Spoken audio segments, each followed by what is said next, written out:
Možná nie si unavená. Možno si vyčerpaná z nekonečného dietovania, boju s kalóriami a s kalorickým deficitom.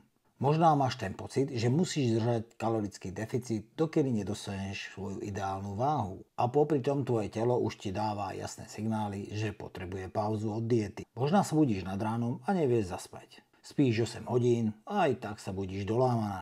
Cítiš sa, ako keby ti niekto sedel na ramenách, ledva chodíš, je to obrovská záťaž. Vynechá ti menzes, máš problém s ovuláciou, máš problém s tým, že nevieš, čo všetko ti je a všetko na tebe sedí, ako keby taký tlak.